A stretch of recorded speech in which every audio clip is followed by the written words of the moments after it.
अस्सलाम वालेकुम दोस्तों हम एक न्यू सीरीज़ शुरू करने लगे हैं फोर्टिनेट फायरवॉल कंप्लीट सीरीज़ जो उर्दू और हिंदी में होगा 2019 एंड 2020। पहले लेक्चर में हमने सीखना है कि फायरवॉल क्या है और इसको किस मकसद के लिए हम यूज़ करते हैं। और दूसरे स्टेप में हम फोर्टीगेट फायरवॉल की एक इमेज देखेंगे कि फोर्टीगेट फायरवॉल किस तरह होता है। मोस्टली लोगों ने देखा भी होगा। और फिर हम इस फोर्टीगेट जो फोर्टिनेट फायरवॉल है या फोर्टीगेट, तो वो फिर हम वीएमवेयर में इंस्टॉल करेंगे। वीएमवेयर में इंस्टॉल करके फिर इस पे हम आगे प्रैक्टिस करेंगे। तो सबसे पहले हम देखते हैं कि फायरवॉल क्या है। Firewall is a network security device that monitor incoming and outgoing network traffic. Firewall एक नेटवर्क सिक्योरिटी डिवाइस है जो आपके इनकमिंग यानी जो आपका लैन नेटवर्क है, जहाँ से आपका ट्रैफिक आ रहा हो या बाहर से आ रहा हो इंटरनेट से या कहीं से भी आ रहा हो, तो वो उसको पहले बात ये है कि उसको मॉनिटर करता है। और दूसरी बात ये है कि जो लैन की तरफ से जो आपके इंटरनल नेटवर्क की तरफ से जो डेटा पैकेट्स जाते हैं, उनको या अलाउ करते हैं या ब्लॉक करते हैं। तो इसको हम फायरवॉल कहते हैं। और इस पे हम सिक्योरिटी भी अप्लाई कर सकते हैं कि कौन से जो पैकेट्स हैं वो अलाउ हो और कौन से पैकेट्स हैं वो ब्लॉक हो। ठीक है। तो अब आज नेक्स्ट स्टेप में हम देखेंगे कि how to install FortiGate firewall इन अ वीमवेयर। जो भी जो फोर्टीगेट जो फायरवॉल है वो हार्डवेयर में है, लेकिन इसको हम इधर वीएमवेयर में इंस्टॉल करेंगे। वीएमवेयर में इंस्टॉल करके फिर इसको हम ब्राउज़र के थ्रू एक्सेस करेंगे। जैसे हार्डवेयर में आप एक्सेस करते हैं सेम 100% इसको वीएमवेयर में भी हम इसको एक्सेस कर सकते हैं।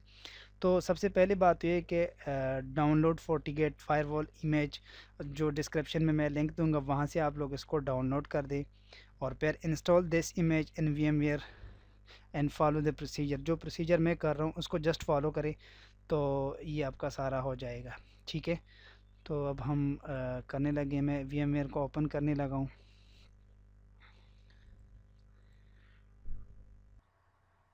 अच्छा, तो हम अब कॉन्फ़िगर करने लगे हैं फायरवॉल को। सबसे पहले हम आपके पास वीएमवेयर होना चाहिए, जो भी वर्जन हो। वीएमवेयर के बाद आप लोगों के पास ये जो आईएसओ है मेरे पास, ये होना चाहिए। इसको ये आईएसओ होने के बाद पहले आप लोग इस पर क्लिक करेंगे ओपन मशीन, या इस पर क्लिक करेंगे तो जहाँ पे आपने वो रखा है तो वहाँ पे आप उसको अपनी जो फाइल है उसको वहाँ से कॉपी कर दो। मैंने इधर न्यू फोल्डर 4 में रखा है। ठीक है। तो न्यू फोल्डर 4 में रखने के बाद अब मैं इधर आऊँगा, इसको मैं एक्सट्रैक्ट करने लगा। एक्सट्रैक्ट हियर, इसमें मैंने क्लिक कर दिया। ठीक है। अब इस पर आप लोगों ने क्लिक करना है फोर्टीगेट VM64। ठीक है।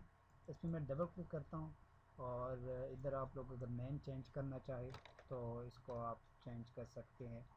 इसको मैं VM64 ख़त्म करने लगा। ठीक है। और इसको मैं इंपोर्ट करने लगा और इसको मैं एक्सेप्ट करता हूँ।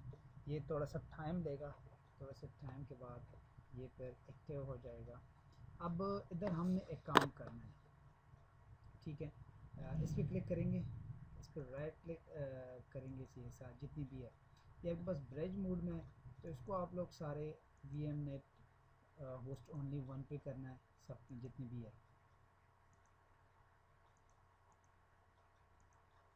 One by one.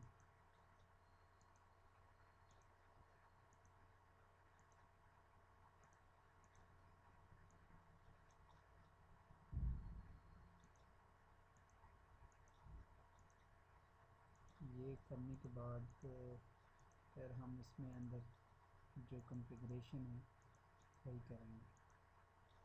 अच्छा, इसमें ये है ना कि ये आप अपने कंप्यूटर से एक्सेस कर सकते हैं। कुछ लोग इस तरह करते हैं कि इसके लिए स्पेशली वीएमवेयर में फिर कोई और ऑपरेटिंग सिस्टम इंस्टॉल करते हैं एक्सेस करने के लिए।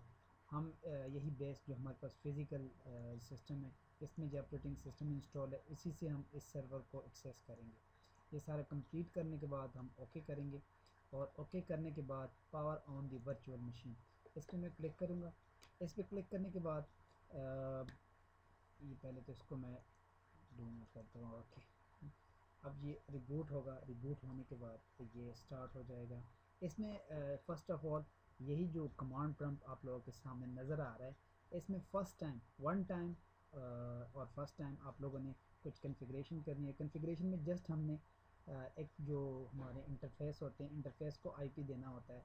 इसमें आप आईपी कॉन्फ़िगर करेंगे, आईपी देने के बाद फिर उसको आप एक्सेस करो थ्रू ग्राफिकल इंटरफेस। तो ये VMware है हमारे पास, इस वजह से इसको फर्स्ट टाइम हमने कॉन्फ़िगर करना है। एक ही कमांड है, बल्कि एक नहीं 2 या 3 कमांड्स हैं जो हम यूज़ करेंगे और इसके बाद फिर इसको हम फिज़िकल एक्सेस करेंगे। ये इसको होने दें। अब हम जाते हैं हमारे open network and sharing centre में जाते हैं। ठीक है, ये ओपन होने के बाद मैं अभी जा रहा हूँ इधर नेटवर्क एंड शेयरिंग सेंटर। आप लोगों के पास अगर कोई और विंडोज़ है तो उसमें भी आप लोग कर सकते हैं। इधर मैं करता हूँ इसका जो आईपी है ये है 123.1। इसके सीरीज़ में चेंज भी कर सकता हूँ, लेकिन मैं इसी सीरीज़ में अपनी VMware को आईपी दे सकता हूँ। लेकिन चलो मैं आप लोगों की तसल्ली के लिए इसको चेंज कर देता हूँ और इसको मैं आईपी असाइन करता हूँ 192.168। मैं करता हूँ 100.2। ठीक है, और इसको मैं ओके कर देता हूँ और साथ में इसको क्लोज कर देता हूँ। ठीक है, इसका 100 सीरीज़ का जो मैंने आईपी इसका रखा है। अब हम इधर जाते हैं अपने VMware में। ठीक है, अब इसमें हम लॉगिन करेंगे एडमिन और पासवर्ड ब्लैंक है। ठीक है, अब इसमें हम शो इंटरफेस, इसमें हम कॉन्फ़िगर करते हैं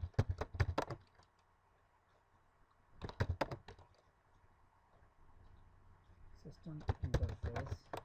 ठीक है, मैं एंटर करता हूँ और इधर मैं क्लिक करता हूँ एडिट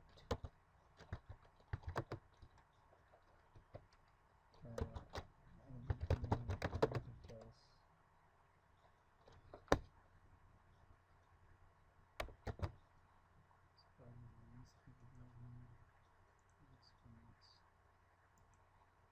एक कमांड में थोड़ा अपना अच्छा, तो ये मैंने लिखा है पहले कमांड में कॉन्फ़िगर सिस्टम इंटरफेस और इधर एडिट पोर्ट 1। ठीक है, इसमें आ जाता हूँ। ठीक है, और इसके बाद मैं एंटर करता हूँ सेट आईपी और इसके बाद मैं आईपी इधर दे देता हूँ। जो आईपी आपने VMware में दिया है जिस सीरीज़ का, वो आप इधर भी देंगे। ठीक है, इधर मैंने आईपी लिखा है 192.168.100.10 और इसका सबनेट मास्क 255.255.0। मैं एंटर करता हूँ चेंज। अच्छा, इसमें हम एक और काम करते हैं, इसको पोर्ट 2 का हम आईपी चेंज करते हैं। आईपी इसका हम चेक कर लेते हैं क्या। ठीक है,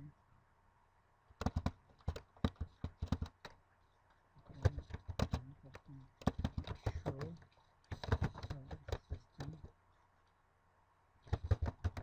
इंटरफेस। अच्छा, इधर हमारे पास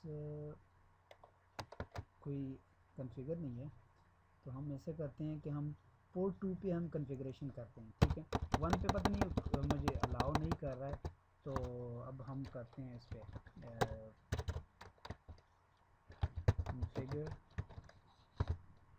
system interface enter edit port 2। ठीक है, इधर मैं करता हूँ set IP address, set IP 192.168.100.10, वही आईपी जो हमने पहले लिखा था लेकिन एक्सेप्ट नहीं किया था। सेट, अब ये लास्ट वन कमांड है जिसमें सेट अलाउ एक्सेस HTTPS। ठीक है, स्पेस देके HTTP। ठीक है, जिसमें हम पिंग के जो हमारे पास है जस्ट पिंग है और SSH अगर करना है वो भी कर दे, एंटर कर दे और इसको इसको आप एंड कर दें, ठीक है। इसको भी मैं दोबारा शो सिस्टम इंटरफेस, ये आईपी हमने कॉन्फ़िगर कर दिया, ये देखें आप, इसको मैं हाईलाइट भी कर देता हूँ। ये आईपी हमने पोर्ट नंबर 2 पे कॉन्फ़िगर कर दिया है, और नीचे set allow access ping HTTPS SSH और HTTP, ठीक है। अब हम अपने फिज़िकल कंप्यूटर से इसको पिंग करते हैं कि हमारा जो सिस्टम है वो जो VMware जो सिस्टम है वो पिंग हो रहा है या नहीं, ठीक है। उसको हमने आईपी दिया है पिंग 192.168.100.10, ठीक है। ये पिंग आ रहा है। अब मैं वेब ब्राउज़र ओपन करता हूँ, ठीक है। वेब ब्राउज़र ओपन करने के बाद मैं इधर आईपी लिखूँगा 192.168.100.10, ठीक है। ये लो हमारा फोर्टीगेट जो रियल जैसे होता है वैसे ही है। अब मैं लिख देता हूँ एडमिन, और पासवर्ड ब्लैंक है, पासवर्ड में कुछ भी नहीं है। उधर कॉन्फ़िगरेशन में भी जब मैंने लिखा था उधर भी पासवर्ड में कुछ नहीं है, इधर भी नहीं है।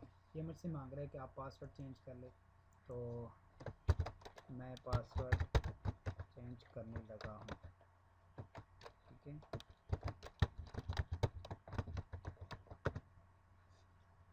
पासवर्ड हो गया चेंज, तो अब हम इसको करते हैं एक्सेस, ठीक है। और ये मैंने कर दिया लॉगिन। लॉगिन करने के बाद ये एग्जैक्टली जैसे हमारे पास रियल टाइम यानी फ़िज़िकल जो डिवाइस हम एक्सेस करते हैं जैसे हैं वैसे ही है। ये हमारे पास VMware FortiGate सीरीज़ की पहले लेक्चर हैं। इसमें जस्ट हमने आप लोगों को फायरवॉल के बारे में बताया, फिर FortiGate के बारे में बताया कि FortiGate क्या है, कैसे काम करता है और हम इसको किस मकसद के लिए यूज़ करते हैं। नेक्स्ट लेक्चर में हम इसकी बेसिक कॉन्फ़िगरेशन सीखेंगे कि बेसिक हम इसके कैसे कॉन्फ़िगर कर सकते हैं। बेसिक कॉन्फ़िगरेशन में हम पहले स्टेप में ये सीखेंगे कि हम कैसे इस पे इंटरनेट अलाउ कर सकते हैं सब पे, ठीक है। सो स्टे ट्यून, और अगर वीडियो पसंद आए या अगर कोई इशू भी हो तो नीचे कमेंट्स करें। अगर वीडियो पसंद आए तो लाइक ज़रूर करें और सब्सक्राइब करना ना भूलें। Thank you.